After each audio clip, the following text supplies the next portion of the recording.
Hello my friends and welcome to today's video. I'm Jeanette with Vivo Vintage Designs. In today's watercolor video I'm going to show you how I painted this tiny little topiary in my Etcher sketchbook. Now this Etcher sketchbook is a perfect size for these tiny little paintings. The paper is 100% cotton and you can paint on both sides if you like. Now you can see here that I have sketched out a little guide for my painting. So please don't be intimidated. All I did was draw a circle, a stick, and a square with a tapered bottom. So it's not very difficult at all. And you can see that I'm using the wet and wet technique to fill in the pot.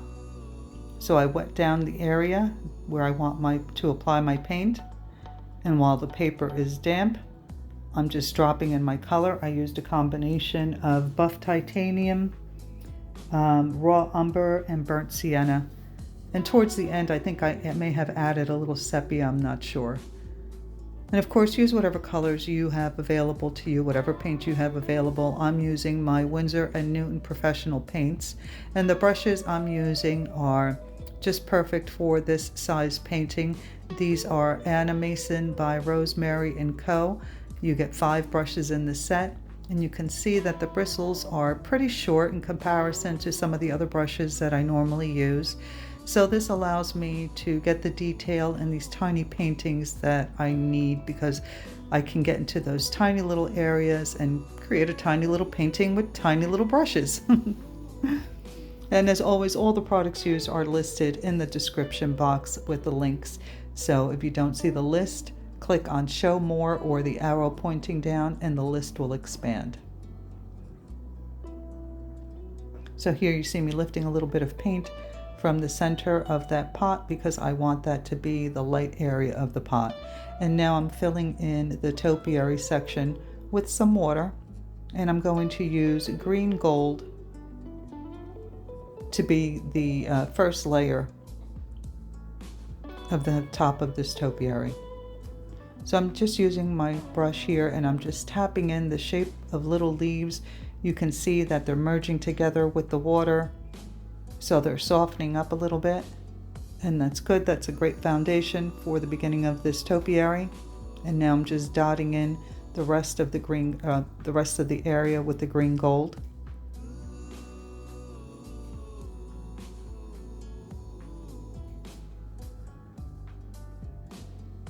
And now just picking up a combination for the leaves. I used a combination of the green gold, olive green, sap green, and then later on I use a little hooker's green mixed with a little purple to create a really deep shade of green that I will add, and you'll see that later on.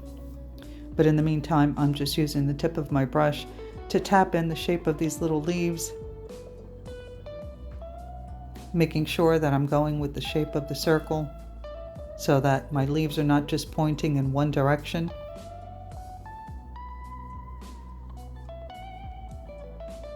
And as I tap in these leaves, I will add some outside of this circle so it looks like my topiary is growing. And I'm going to keep the center area of the topiary a little light. I'm not going to add as many leaves in that section because that's what I want. Well, that's where I want my highlighted area to be. Now, if you give this painting a try, I would love to see how you do. You can share your version of this painting with me in our Facebook group, Vivo Vintage Design Tutorials.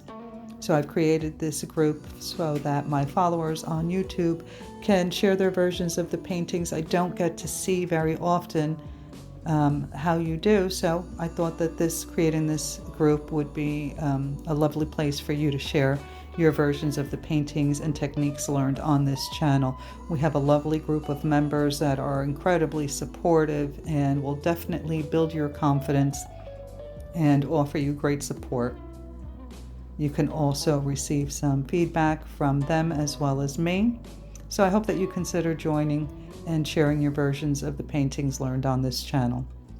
So now you can see here that I've filled in the stem portion of the topiary.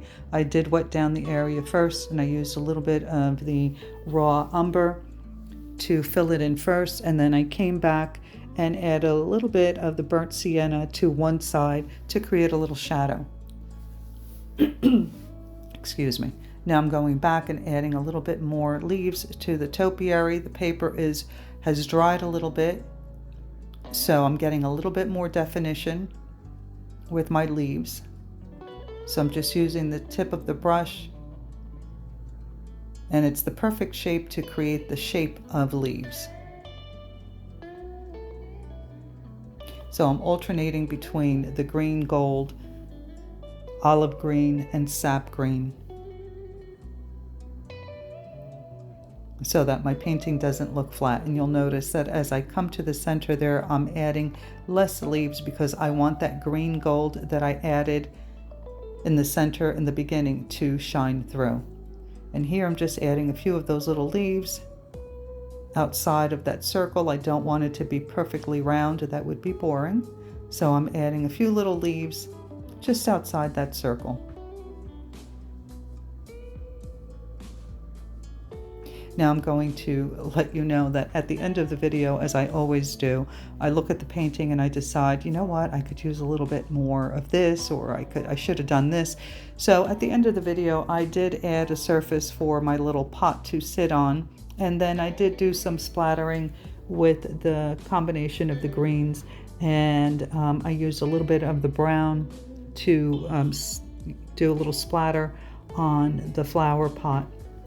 And I also used a white gel pen to add a little bit of highlight here and there.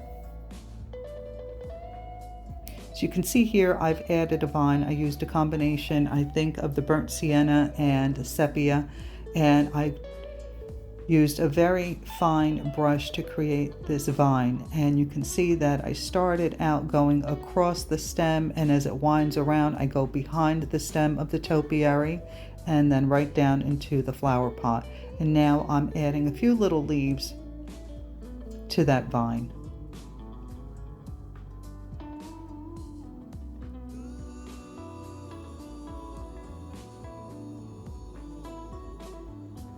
Now I'm going to add a little bit of greenery to the base of the plant, or rather the topiary. And I'm just using a combination of the greens. I'm using deeper, darker shades because I feel as though this may be in shadow, but I do add a little bit of the green gold.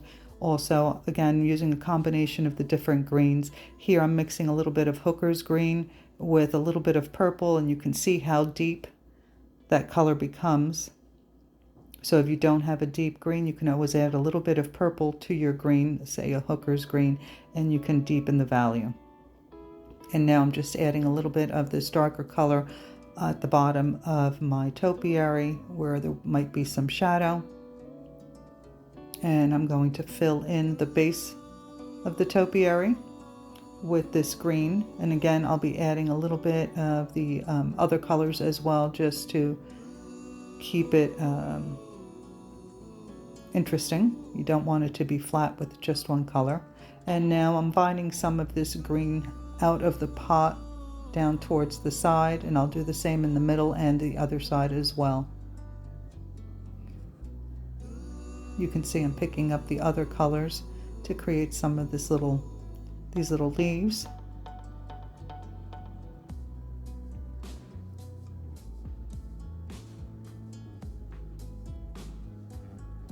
And you can also see that for, I would say, about 90% of this painting, I'm just using the tip of the brush and just dotting in the color. I'm not using any crazy brush strokes, so this is achievable. Using, especially if you have these tiny little brushes, or any tiny little brushes, I'm just tapping in color.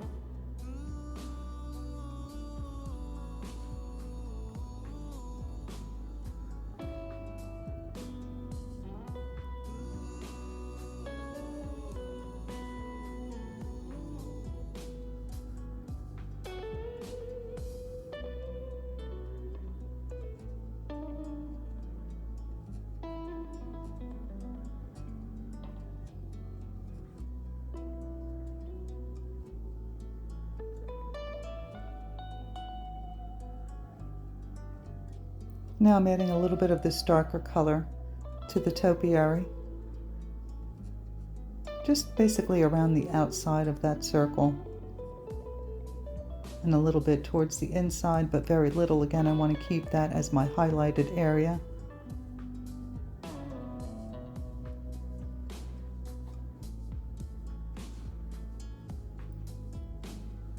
Now I'm mixing a little bit of raw umber and burnt sienna. And I'm creating just another shade of a leaf.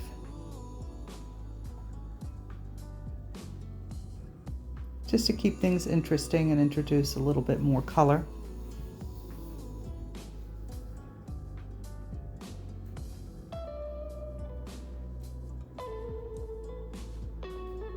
And I'm just adding that color here and there, not a lot.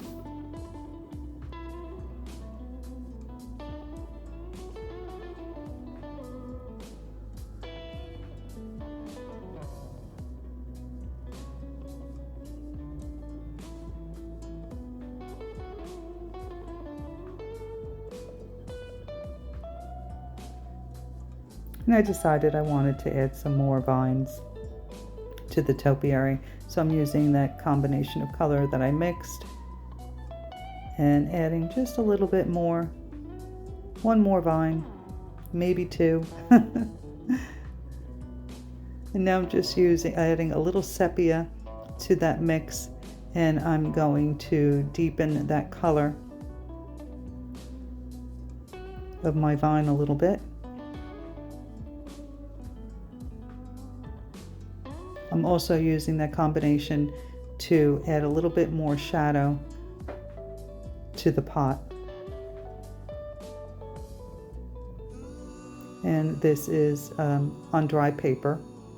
The pot has already dried. So I'm just using, it's kind of watered down. My brush is very wet, so as I pick up the color, it softens on the paper. It's not very dark. Now you can see I need some more lighter leaves. So I've mixed a little bit of the green gold and the olive green.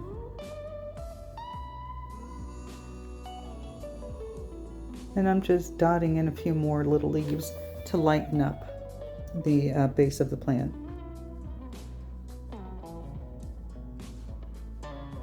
Or rather the greenery at the base of the plant.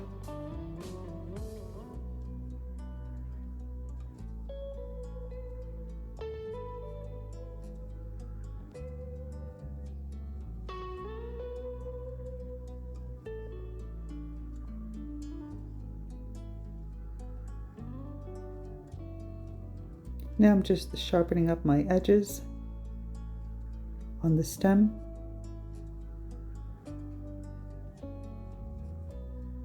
So you can see again how these tiny little brushes come in handy.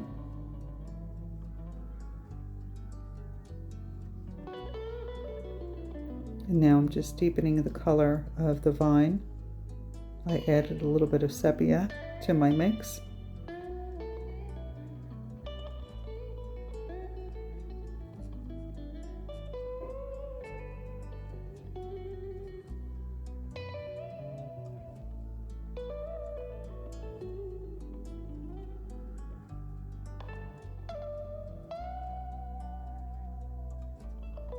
Then I decided that there was too much green and I needed a little bit more color.